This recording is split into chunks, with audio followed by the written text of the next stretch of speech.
तो हेलो दोस्तों, आपका स्वागत है मेरे official channel SK learning point पर। आज हम देखेंगे कक्षा 10 विज्ञान का अनसॉल्व पेपर देखेंगे दोस्तों। सेट 1 2024 आईजे कोड का आज हम अनसॉल्व पेपर देखेंगे विज्ञान कक्षा 10 का। समय इसमें 3 घंटे 15 मिनट होंगे दोस्तों। नोट में दिया है प्रारंभ के 15 मिनट परीक्षार्थियों को प्रश्न पत्र पढ़ने के लिए आधारित हैं। यानी कि जो पहले के जो 15 मिनट हैं, इसमें 3 घंटे 15 मिनट हैं। 15 मिनट बच्चों को प्रश्न पत्र पढ़ने के लिए होंगे। निर्देश में दिया है प्रश्न पत्र दो खंडों को खंड अ तथा खंड ब में विभाजित होगा।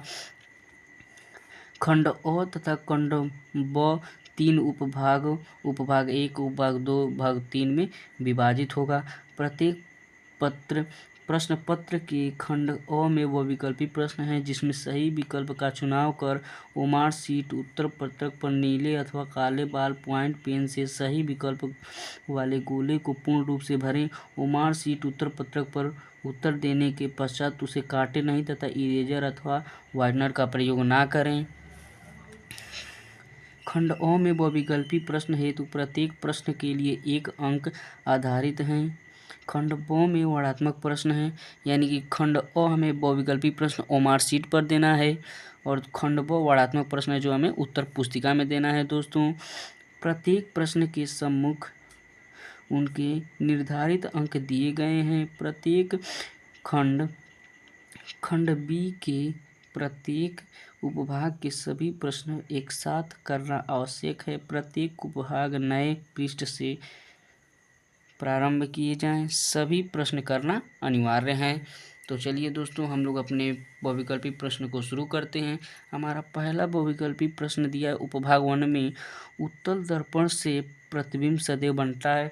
तो हम लोग जानते हैं उत्तल दर्पण से प्रतिबिंब सदैव हम लोग जानते हैं कि ध्रुव तथा फोकस के बीच बनता है। आंसर सी हमारा सही हो जाएगा। सी हमारा सही हो जाएगा दोस्तों। दूसरा क्वेश्चन हमारा दिया है दोस्तों, जब प्रकाश किरणें एक माध्यम से दूसरे माध्यम में जाने पर अविलंब से दूर हटती हैं तो वह कहलाता है।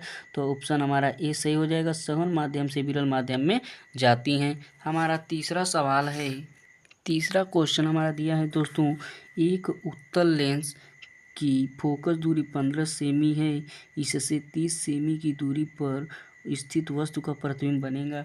तो मान लीजिए हम इसे सॉल्व कर देते हैं। इसमें हमारा एफ बराबर दिया है 15 सेमी, उत्तल लेंस है तो प्लस होगा, और यू बराबर दिया है 30 सेमी। तो हम लोग जानते हैं इसका मान माइनस में होता है, यू का मान माइनस में होता है। तो हमें इसमें निकालना है भी निकालना है। तो हमारा हो जाएगा 1/f बराबर 1/v माइनस 1/u। ये हमारे लेंस का फॉर्मूला होता है दोस्तों। तो 1/f का मान 15 हो जाएगा बराबर 1/v का मान हमें निकालना है माइनस 1/ हमारा u का मान -30 है तो -30 हो जाएगा दोस्तों।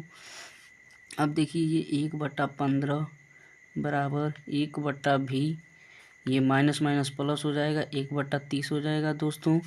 अब यह प्लस का इधर आएगा तो माइनस में हो जाएगा। तो 1/15 माइनस 1/30 बराबर 1/v हो जाएगा। अब इसका हम दोनों लॉसा ले लेंगे तो 15 और 30 का लॉसा हमारा 60 हो जाएगा, 30 ही हो जाएगा दोस्तों, 30 ही हो जाएगा। और 15 दूना 30 -1 बराबर 1/v हो जाएगा। इसमें से घटा देंगे 1/30 बराबर 1/v आ जाएगा। तो v बराबर हमारा 30 सेमी हो जाएगा दोस्तों। इसमें भी हमारा, और हम लोग जानते हैं उत्तल लेंस में तो हमारा ऑप्शन बी सही हो जाएगा। उत्तल लेंस में वास्तविक बनता है प्रतिबिंब, उल्टा बनता है वस्तु के आकार का बनता है। बी ऑप्शन हमारा सही हो जाएगा दोस्तों, ऑप्शन बी सही हो जाएगा। चौथा क्वेश्चन हमारा दिया है, जब श्वेत प्रकाश एक प्रिज्म से गुजरता है तो निर्गत प्रकाश में प्रिज्म के आधार से दूरस्थ कौन सा रंग होता है? तो हम लोग जानते हैं हमारा ट्रिक इसमें होता है विबग्योर। विबग्योर। तो हमारा दूरस्थ पूछा है, तो ये जो भी होता है यही इस तरह लिखाता है ROYGBI भी। तो जो सबसे लास्ट में पड़ रहा है वही भी, यही हमारा वायलेट हो जाएगा, यानी कि बैगनी रंग हमारा सही हो जाएगा। ऑप्शन डी हमारा दोस्तों सही हो जाएगा, बैगनी हो जाएगा। 5वां क्वेश्चन दिया है एम्पियर सेकेंड किसका मात्रक होता है? तो एम्पियर सेकेंड आवेश का मात्रक होता है। 6वां क्वेश्चन दिया है एक सेल से R1 तथा R2 दो प्रतिरोधों के दो तार समांतर क्रम में जोड़े जाते हैं। यदि उनमें प्रवाहित धाराएं क्रमशः I1 तथा I2 एक प्रति सेकेंड उत्पन्न ऊष्माएं H1 तथा H2 तो ऊष्माओं का अनुपात ज्ञात कीजिए। तो हमारा सी ऑप्शन सही हो जाएगा दोस्तों। 7वां क्वेश्चन दिया है चुंबकीय क्षेत्र की तीव्रता का मात्रक होता है। तो चुंबकीय क्षेत्र का मात्रक हमारा वेबर होता है। न्यूटन एम्पियर प्रति मीटर भी होता है। अब देखिए दोस्तों हमारा उपभाग दूसरा आता है। उपभाग दूसरा में दिया है 8वां क्वेश्चन हमारा दिया है मीथेन का संरचनात्मक सूत्र क्या है? तो हम लोग जानते हैं दोस्तों मीथेन हमारा CH4 होता है। तो CH4 का जब हम लोग संरचना सूत्र बनाएंगे तो C यहाँ पर हो जाएगा। अच्छा, ये 4 बॉन्ड बनाता है और 4 को H है, तो इसका यही हमारा संरचना सूत्र हो जाएगा। तो हमारा ऑप्शन बी सही हो जाएगा दोस्तों, ऑप्शन बी सही हो जाएगा। 9वां क्वेश्चन कह रहा है दोस्तों निम्नलिखित में से सजातीय श्रेणी है। तो सजातीय श्रेणी हम लोग जानते हैं कि सजातीय श्रेणी में CH2 का अंतर होता है। तो इसमें देखिए इसमें CH2 का अंतर है, इसमें CH2 का अंतर नहीं है, क्योंकि H इसमें भी 4 है, इसमें भी H4 है, तो ये CH2 के अंतर नहीं है। इसमें देखिए CH4 है, इसमें CH6 है, इसमें CH2 का अंतर है दोस्तों। ऑप्शन बी हमारा सही हो जाएगा। 10वां क्वेश्चन हमारा देखिए दिया है दोस्तों लेड नाइट्रेट का रासायनिक सूत्र। तो हम लोग जानते हैं लेड नाइट्रेट का रासायनिक सूत्र हमारा PbNO3 का होल ट्वाइस होता है। इसमें 11वां क्वेश्चन दिया है दोस्तों शुद्ध जल का pH मान होता है। तो हम लोग जानते हैं शुद्ध जल का pH मान 7 होता है, यानी कि उदासीन होता है। 12वां क्वेश्चन हमारा दिया है दोस्तों एंटीमनी है। तो एंटीमनी हम लोग जानते हैं उपधातु होता है। 13वां क्वेश्चन दिया है निम्नलिखित रासायनिक समीकरण को पूरा कीजिए। तो हमें इस समीकरण को पूरा करना है। तो देखिए हमारा इसमें ये और ये मिलकर H2O बना दे रहा है। तो हमारा इसमें हो जाएगा प्लस, यहाँ पर जगह नहीं है, यहाँ पर लिख दे रहे हैं दोस्तों, तो हमारा हो जाएगा C2H5CH3COO, यही हमारा हो जाएगा, यानी कि इसमें हमारा ऑप्शन सी हो जाएगा दोस्तों, सही ऑप्शन हो जाएगा। 14वां क्वेश्चन देखिए हमारा उपभाग 3 आ गया। इसमें दिया है कोशिकीय प्रक्रम में ऊर्जा मुद्रा है। तो ऑप्शन हमारा बी सही हो जाएगा, ATP में होता है। पित्त रस का स्राव होता है। तो हम लोग जानते हैं पित्त रस का स्राव हमारा यकृत द्वारा होता है। ऑप्शन बी सही हो जाएगा दोस्तों। 16वां क्वेश्चन दिया है परागकोश में होते हैं। तो हम लोग जानते हैं परागकोश में परागकण होते हैं। ऑप्शन डी सही हो जाएगा दोस्तों। 17वां क्वेश्चन दिया है पत्तियों पर कलियां विकसित होती हैं। तो हम लोग जानते हैं हमारा ब्रायोफिल्म हो जाएगा। ऑप्शन सी सही हो जाएगा दोस्तों।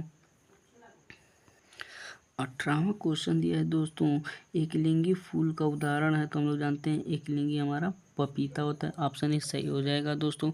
19वां क्वेश्चन दिया है एक स्वस्थ मनुष्य में सामान्य रक्तदाब होता है। तो हमारा 120/80 होता है दोस्तों, बी ऑप्शन सही हो जाएगा।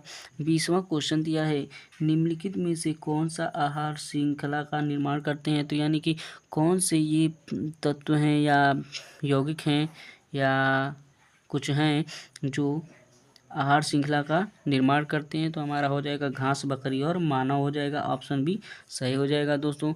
अब चलिए हमारा खंड ब वर्णात्मक प्रश्न शुरू होता है दोस्तों, जिसे हम लोग शुरू करते हैं। तो हमारा 21वां क्वेश्चन दिया है। तो दोस्तों हमारा 21वां सवाल दिया है एक उत्तल दर्पण से 25 सेमी दूर रखी वस्तु का प्रतिबिंब वस्तु की लंबाई का आधा बनता है। यानी कि हमारा इसमें दिया है वस्तु, यानी कि u बराबर हमारा इसमें दिया है दोस्तों -25 सेमी दिया है, तथा कह रहा है प्रतिबिंब वस्तु की लंबाई का आधा बनता है, यानी कि लंबाई m बराबर 1/2 यानी कि आधा बनता है। तो हम लोग जानते हैं हमारा फार्मूला होता है, फार्मूला हमारा यह होता है कि m बराबर हमारा होता है -v/u। इसमें देखिए हमें पूछ रहा है, पहले में पूछ रहा है दर्पण से प्रतिबिंब की दूरी तथा दर्पण से फोकस दूरी, यानी कि हमें इसमें हमें दोस्तों f निकालना है और v निकालना है। तो चलिए दोस्तों हम लोग निकालते हैं।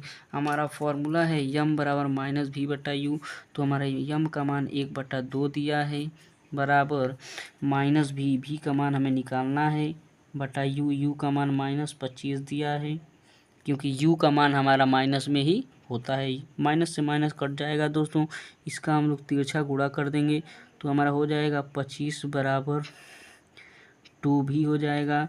तो v बराबर हमारा हो जाएगा 25/2, तो v बराबर हमारा हो जाएगा 12.5 सेंटीमीटर।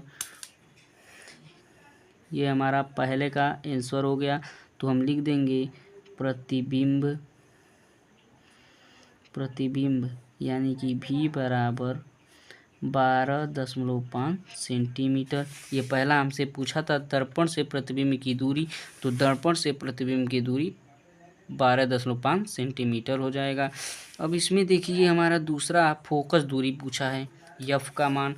तो हम लोग जानते हैं हमारा एक फार्मूला होता है 1/f बराबर 1/v प्लस 1/u। यह हमारा दर्पण सूत्र होता है दोस्तों। इसमें f का मान हमें निकालना है, तो 1/f बराबर हो जाएगा v का मान अभी हम लोग निकाले हैं, ये हो जाएगा, इसे हम लोग 12.5 न रख कर 25/2 रखेंगे दोस्तों, तो हमारा हो जाएगा 1/25/2 प्लस 1/u का मान हमारा इधर -25 दिया था दोस्तों, तो -25 मान रख देंगे तो हो जाएगा -25।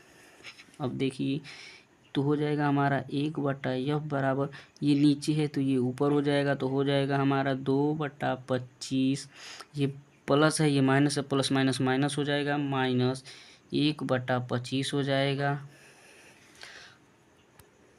अब देखिए दोस्तों, अब इसमें से हमारा जब हर हमारा बराबर होता है तो हम लोग इसमें से घटाने वाला होता है तो घटा लेते हैं, जोड़ने वाला रहता है तो जोड़ लेते हैं। अब इसमें से हम लोग घटा देंगे तो 2 में से 1 चला जाएगा तो 1 बच जाएगा और बटा वाला बटा ही रह जाएगा। तो f बराबर हमारा हो जाएगा 25 सेमी हो जाएगा। अतः लिख देंगे दोस्तों दर्पण से, यानी कि हम लोग केवल लिख रहे हैं फोकस दूरी बराबर 25 सेमी।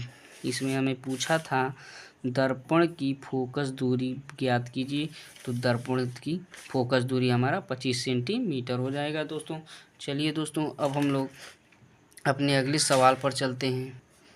तो देखिए दोस्तों हमारा अगला सवाल है, पहला दिया है अभिसारी किरणों के मार्ग में अवतल लेंस रखने पर किरणें लेंस से 20 सेमी पीछे अक्ष पर फोकस होती हैं। दूसरा दिया है लेंस की अनुपस्थिति में ये किरणें कहाँ फोकस होती हैं, लेंस की फोकस दूरी 30 सेमी है। तो दोस्तों हमें सवाल देखिए किस प्रकार से दिया है, ये दोनों हमें पॉइंट दिया है तथा हमें इसमें वस्तु की दूरी पूछ रहा है दोस्तों। तो चलिए दोस्तों हम इस सवाल को लगाते हैं। देखिए हम लगाते हैं इस सवाल में हमारा क्या कह रहा है। तो हमारा इस सवाल में देखिए कह रहा है अभिसारी किरणों के मार्ग में अवतल लेंस पर किरणें लेंस के 20 सेमी पीछे अक्ष पर फोकस होती हैं, यानी कि पीछे अक्ष पर फोकस हो रही हैं, यानी कि ये हमारा v का मान है, v बराबर हमारा 20 सेमी हो जाएगा। अब नीचे देखिए दूसरे में कहा रहा है फोकस दूरी 30 सेमी है, यानी कि फोकस दूरी F बराबर हमारा 30 सेमी हो जाएगा। तो हम लोग जान रहे हैं ये अभिसारी लेंस है, यानी कि उत्तल लेंस। अभिसारी लेंस का मतलब होता है उत्तल लेंस। तो उत्तल लेंस में हमारा F का मान माइनस होता है। अब देखिए हमारे लेंस सूत्र से हम लिखेंगे, लेंस सूत्र से हमारा सूत्र होता है 1/F बराबर 1/V माइनस 1/U। ये हमारा लेंस का सूत्र होता है दोस्तों। तो चलिए दोस्तों सवाल हमको लगाते हैं। हमारा हो जाएगा 1/F का मान -30 हो जाएगा बराबर 1/V माइनस U का मान हमारा दिया नहीं है, V का मान दिया है दोस्तों, ये हमारा 20 हो जाएगा। U का मान हमें दिया नहीं है। अब देखिए U को इधर ला देंगे और 30 को इधर, 1/30 को इधर भेज देंगे, तो हो जाएगा हमारा 1/U बराबर, यानी कि ये माइनस का है इधर आएगा तो प्लस हो जाएगा, तो ये बचेगा 1/20, और ये माइनस का है इधर आएगा तो प्लस हो जाएगा, ये हो जाएगा 1/30। अब देखिए 1/U बराबर हमारा हो जाएगा 30 और 20 का लॉसर ले लेंगे, ये हमारा 60 हो जाएगा। अब इस देखिए 20×3 = 60 + 30 × 60। अब 1/U बराबर हमारा हो जाएगा 5/60। अब देखिए इसका तिरछा गुणा आप लोग कर लीजिए, तो हमारा 5U बराबर हो जाएगा 60। तो U बराबर 60/5 हो जाएगा। तो U बराबर 13×5 = 65 होता है। U का मान हमारा 13 आ जाएगा। तो हम लोग लिख देंगे वस्तु की दूरी बराबर 13 सेंटीमीटर। यही इस दोस्तों हमें इस सवाल में यही पूछ रहा था, U का मान ही पूछ रहा था। हम लोगों ने U का मान निकाल लिया। ये दोनों पॉइंट हमें देकर U का मान पूछ रहा था, जो हम लोगों ने निकाल दिया। तो चलिए दोस्तों अगला सवाल निकालते हैं। हमारा अगला सवाल दिया है, देखिए दोस्तों अगला सवाल कह रहा है 2 ओम 3 ओम तथा 6 ओम की 3 प्रतिरोधों को किस प्रकार जोड़ा जाए ताकि पहला हमारा ऑप्शन दे रहा है 4 ओम हो जाए तथा 1 ओम का तुल्य प्रतिरोध प्राप्त हो। यानी कि हमें इन तीनों को इस प्रकार प्रतिरोधों को जोड़ना है कि या तो 4 ओम आए और 1 ओम आए। तो चलिए दोस्तों इस सवाल को हम लोग लगा लेते हैं। 23वां क्वेश्चन हमारा है। तो चलिए दोस्तों इस सवाल को लगाते हैं। तो हम इसमें देखिए दोस्तों 3 को और 2 को समांतर क्रम में जोड़ देते हैं। तो 3 ओम तथा 6 ओम को समांतर क्रम में जोड़ने पर, जब इसे हम लोग समांतर क्रम में जोड़ेंगे दोस्तों तो हमारा हो जाएगा 1/R बराबर 1/3 + 1/6 हो जाएगा। तो देखिए 1/R बराबर हमारा हो जाएगा, इसका लॉसर ले लेंगे तो हमारा 6 ही हो जाएगा, ये हमारा ये हो जाएगा दोस्तों। तो 1/R बराबर 3/6, यानी कि 3 × 1 = 3, 3 × 2 = 6। तो R बराबर हमारा 2 ओम आ जाएगा।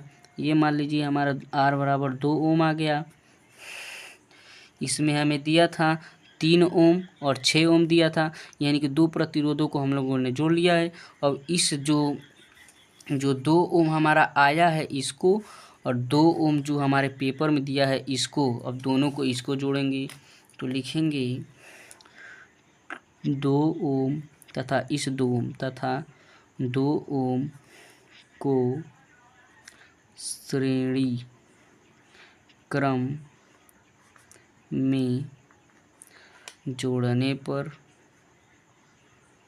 अब इसे हम लोग श्रेणी क्रम में जोड़ देंगे तो हमारा R बराबर हो जाएगा, R बराबर 2 ओम प्लस 2 ओम, तो R बराबर हो जाएगा 4 ओम।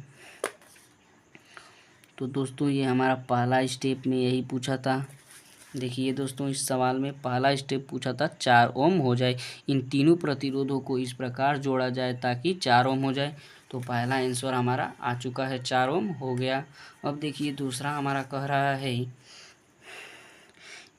1 ओम का तुल्य प्रतिरोध प्राप्त हो, यानी कि इन तीनों को इस प्रकार जोड़ना है कि 1 ओम का तुल्य प्रतिरोध आए। तो चलिए दोस्तों, अब हम इसमें लिखेंगे दूसरे स्टेप में हमारे, अब हमें पेपर में दिया है तो अब हम लोग लिखेंगे 2 ओम, 3 ओम तथा 6 ओम को समांतर क्रम में जोड़ने पर, जब इसे हम लोग समांतर क्रम में जोड़ेंगे दोस्तों तो हमारा हो जाएगा 1/r बराबर 1/2 प्लस 1/3 प्लस 1/6 हो जाएगा। अब इसका हम लोग एलसीएम ले लेंगे तो हो जाएगा 1/r बराबर, ये हमारा एलसीएम लेने पर 6 ही हो जाएगा। तो ये हमारा हो जाएगा 2 तिहाई 6 प्लस 3 दूना 6 प्लस 6 कम 6 हो जाएगा। तो 1/r बराबर, अब इसको जोड़ लीजिए तो 3 2 5 1 6 हो जाएगा। 6/6 यानी कि 1/1 एक बार में कट जाएगा। तो r बराबर हमारा हो जाएगा 1 ओम। तो दिए दोस्तों, हमारा दूसरा स्टेप कह रहा था कि तीनों प्रतिरोधों को इस प्रकार जोड़ा जाए कि 1 ओम का तुल्य प्रतिरोध हो। तो हमारा 1 ओम का तुल्य प्रतिरोध भी आ गया दोस्तों।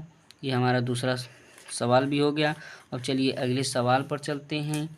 अगला सवाल हमारा कह रहा है घरेलू विद्युत पर, हमारे कह रहा है घरेलू विद्युत वितरण में प्रयुक्त तारों के नाम, कार्य तथा आवरण के रंग को लिखिए। यानी कि कह रहा है कि हमारे जो घरेलू विद्युत जो विवरण होता है उसके चारों में प्रयुक्त जो तार होता है उसका नाम लिखिए तथा उस तार का कार्य लिखिए, तथा ये भी कह रहा है कि जो हमारे घर में जो तार प्रयोग होता है वो तार किस रंग के होते हैं। तो चलिए दोस्तों, उसको भी हम लोग लिखते हैं। तो 24वां क्वेश्चन देखिए दोस्तों, दिया है घरेलू विद्युत वितरण में प्रयुक्त तारों के नाम तथा कार्य तथा आवरण किस, तथा उसका जो आवरण होता है किस रंग के होते हैं। तो चलिए दोस्तों लिखते हैं।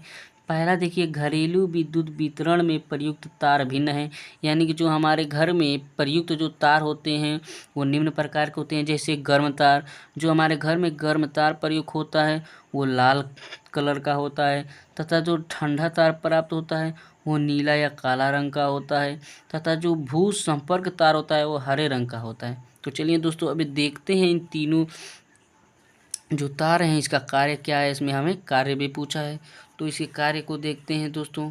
हमारा कार्य इसमें दिया है गर्म तार में विद्युत धारा प्रवाहित होता है, यानी कि जो गर्म तार हमारा होता है इसमें विद्युत धारा प्रवाहित होता है। दूसरा देखिए, ठंडा तार न्यूट्रल होता है, यानी कि जो ठंडा तार होता है वो हमारा न्यूट्रल होता है।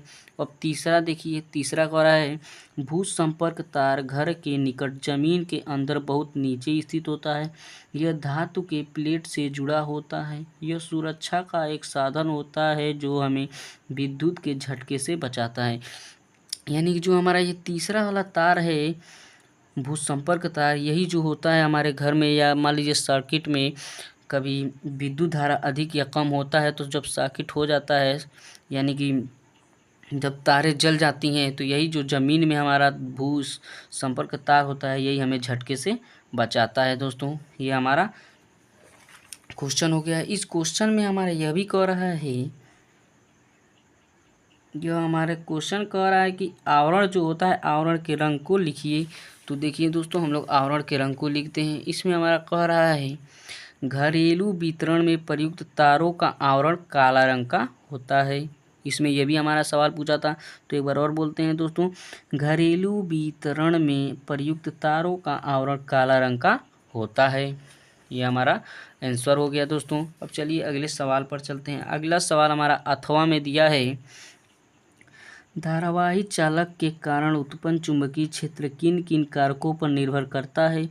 चुंबकीय क्षेत्र की दिशा ज्ञात करने के लिए प्रयुक्त नियम का नाम लिखिए तथा उसे स्पष्ट कीजिए। तो अब देखिए दोस्तों, इस क्वेश्चन का आंसर हमारा,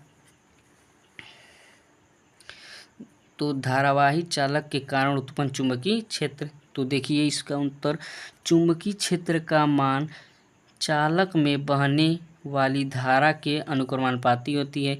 यानी कि चुंबकीय क्षेत्र B अनुक्रमानुपाती I होता है। यानी कि अगर चुंबकीय क्षेत्र बढ़ेगा तो धारा भी बढ़ेगा, और अगर धारा बढ़ता है तो चुंबकीय क्षेत्र बढ़ेगा दोस्तों।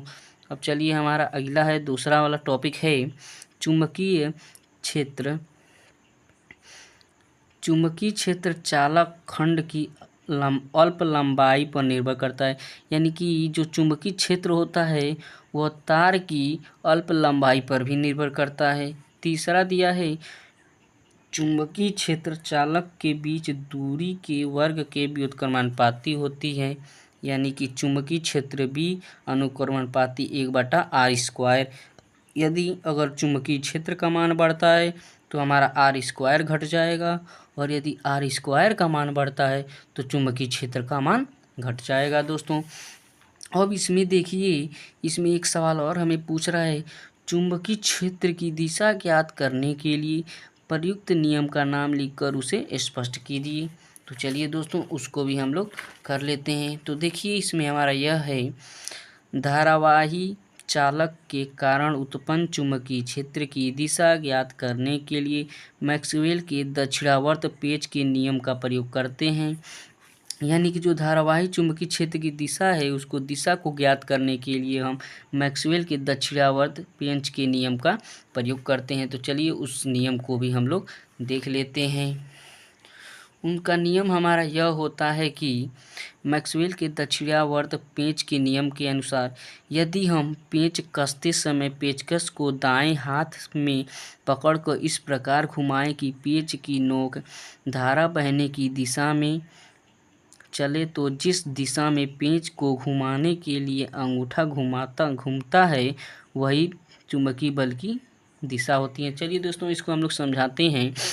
मान लीजिए मैक्सवेल के दक्षिणावर्त पेच का नियम, इसमें कह यह रहा है कि यदि मान लीजिए एक पेचकस है, एक पेचकस से किसी कील को अगर हम लोग स्क्रू को इस प्रकार कसे कि जो चुंबक, यानी कि जो हमारा पेच है, पेच की आगे बढ़ने की दिशा, यानी कि मान लीजिए जब इस तरह हम लोग कसेंगे तो जो पेच है, पेच की आगे बढ़ने की दिशा धारा को प्रदर्शित करे, तथा हाथ की घुमाने की दिशा, यानी कि जो क्या नाम है, पेचकस को जब हम लोग घुमाएं तो जो पेचकस की हमारी जब हाथ इस तरह घूम रही हैं दोस्तों, तो ये हमारी चुंबकीय बल रेखाओं की दिशा को प्रदर्शित करे, तथा जो कील हमारी या पेंच जब आगे जा रही है तो वो धारा को दिशा को प्रदर्शित करे।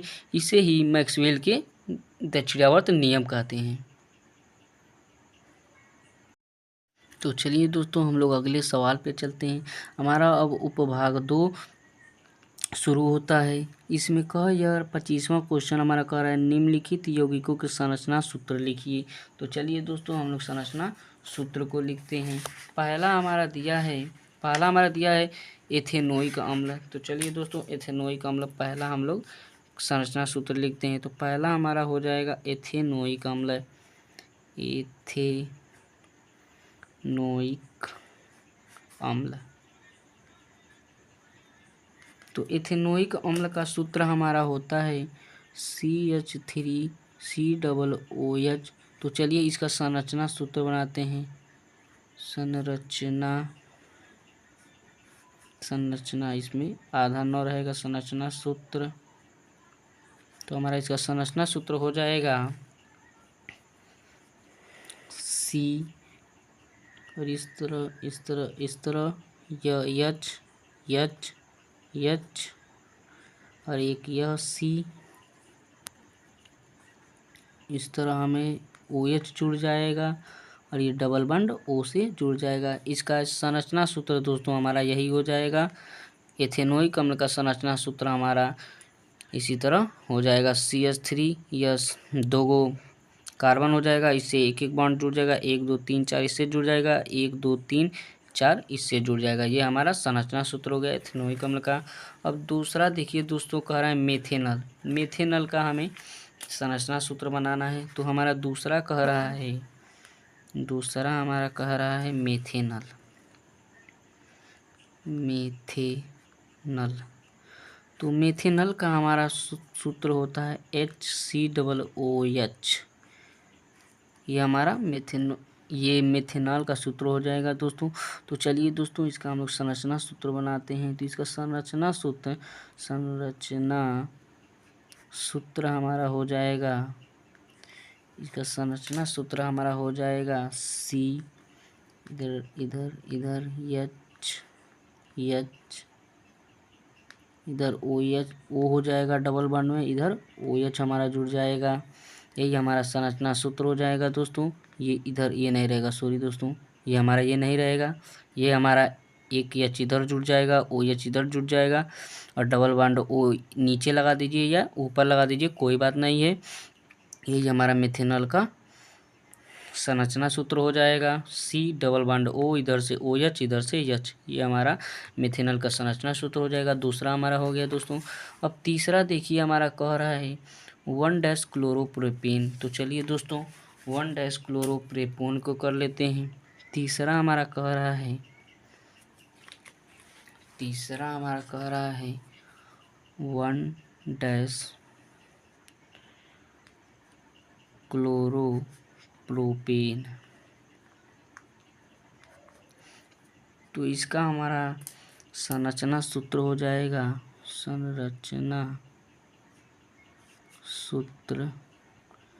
इसका संरचना सूत्र देखिए दोस्तों, हमारा हो जाएगा, क्लोरोप्रोपेन कह रहा है तो हम लोग जानते हैं मेथ एथ प्रोप कह रहा है, तो मेथ एथ प्रोप 3 कार्बन हो जाएगा। तो पहले 3 कार्बन हम लोग लिख लेंगे, 3 कार्बन हो जाएगा।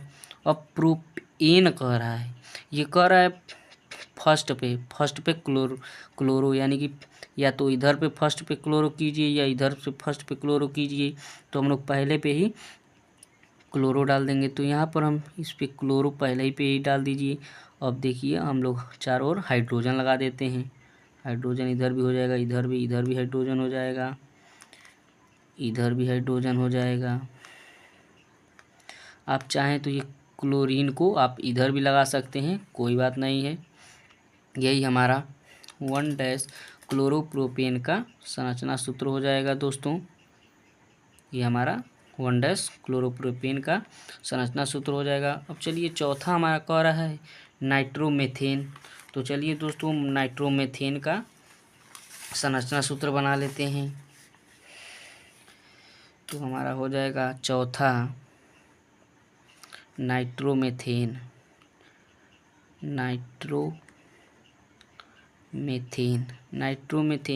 इसका संरचना सूत्र हो जाएगा दोस्तों, इसका संरचना सूत्र हमारा हो जाएगा,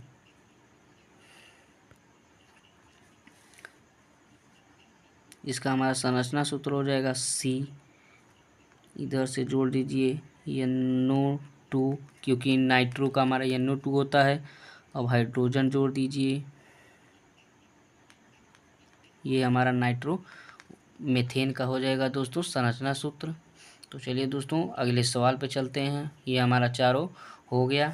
अब अगला सवाल हमारा है 26वां क्वेश्चन हमारा कह रहा है, 26वां क्वेश्चन कह रहा है दोस्तों, पहला कह रहा है विद्युत रासायनिक श्रेणी को स्पष्ट कीजिए और इनके 2 अनुप्रयोग लिखिए। तो चलिए दोस्तों, हम लोग विद्युत रासायनिक श्रेणी को स्पष्ट करते हैं तथा इसके 2 अनुप्रयोग करते हैं।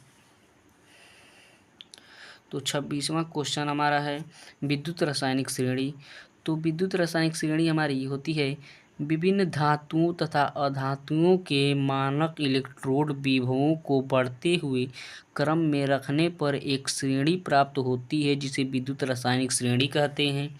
इसके 2 अनुप्रयोग इस प्रकार हैं। पहला इसका अनुप्रयोग है दोस्तों, विद्युत रासायनिक श्रेणी को गति विधि श्रृंखला भी कहते हैं, यानी कि जो विद्युत रासायनिक श्रेणी होती है इसे गतिविधि श्रृंखला भी कहते हैं। दूसरा इसका हमारा है अनुप्रयोग दूसरा दिया है, विद्युत रासायनिक श्रेणी में धातुओं को मानक इलेक्ट्रोड क्षमता के आधार पर व्यवस्थित किया जाता है। दोस्तों इसे आप लोग अच्छे से लिख लीजिएगा। दोस्तों अब हमारा इसमें दूसरा क्वेश्चन कह रहा है, मिश्र धातु किसे कहते हैं?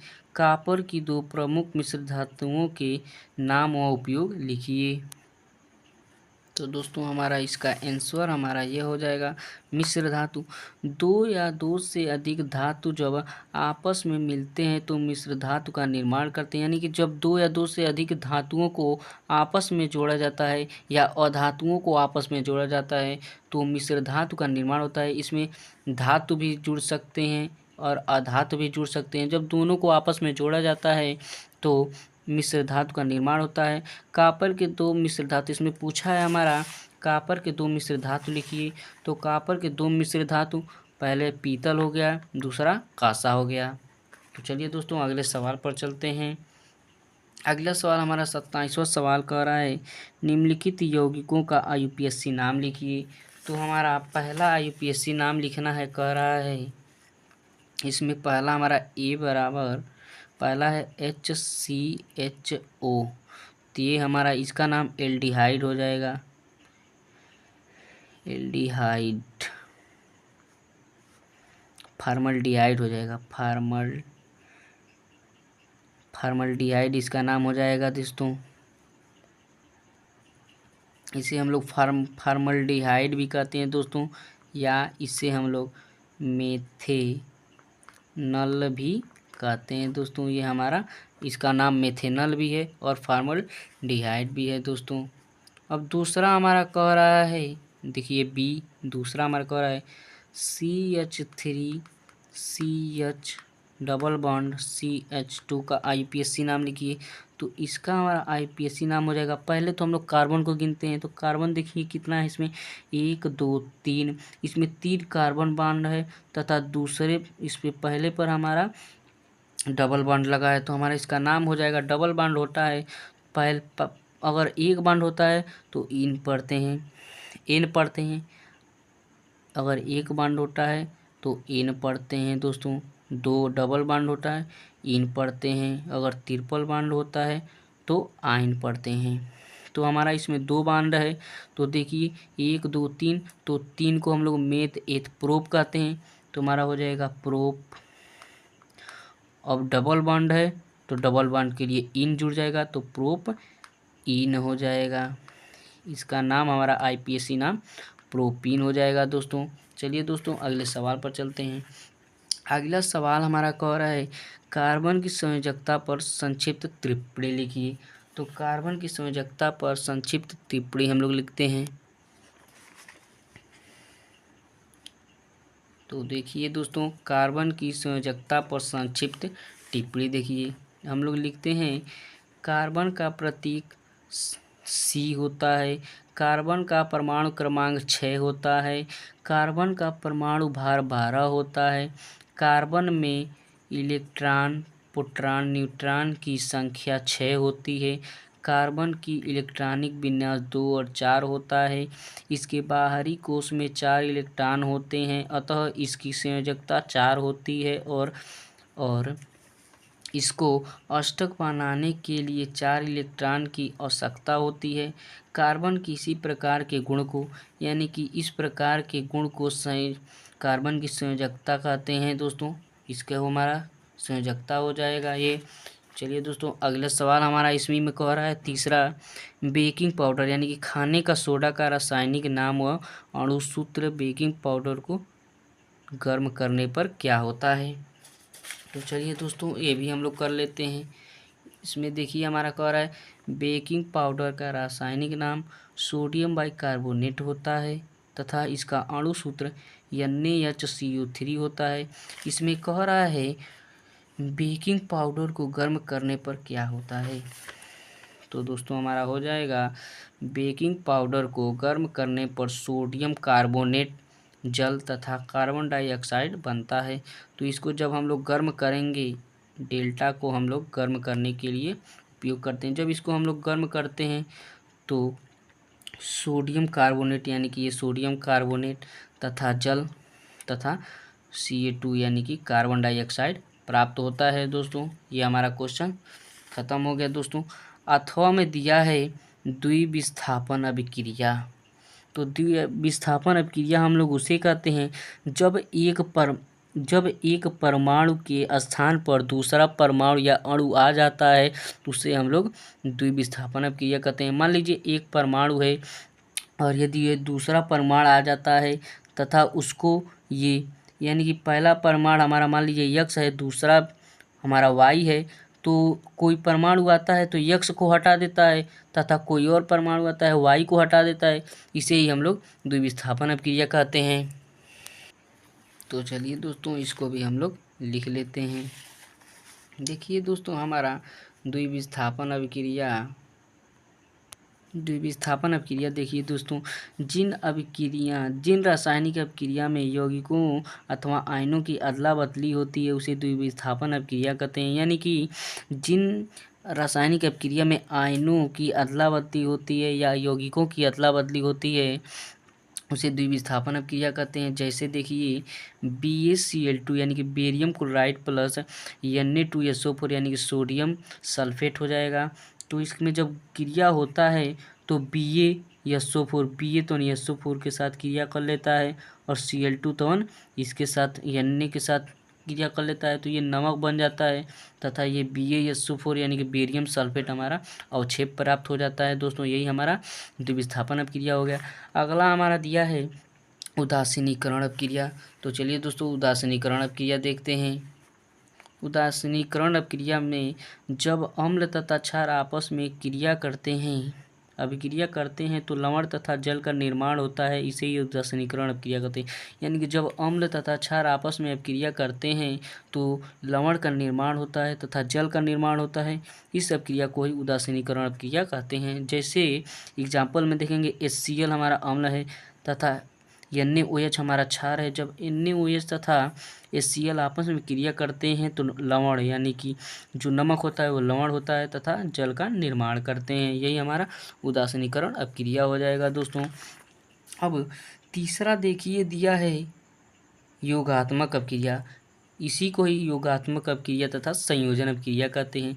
तो देखिए दोस्तों योगात्मक अभिक्रिया तथा संयोजन अभिक्रिया, जब दो या दो से अधिक पदार्थ आपस में मिलकर केवल एक नए पदार्थ का निर्माण करते हैं तो इसे संयोजन अभिक्रिया तथा या योगात्मक अभिक्रिया कहते हैं। जैसे देखिए H2 + Cl2 मिलकर बनाते हैं 2HCl। यानी कि जब दो या दो से अधिक परमाणु आपस में मिलकर केवल एक पदार्थ का निर्माण करते हैं, यानी मान लीजिए एक यह परमाणु हो गया, एक यह परमाणु हो गया, ये दो परमाणु मिलकर केवल एक ही पदार्थ का निर्माण करते हैं, इसे योगात्मक अभिक्रिया कहते हैं।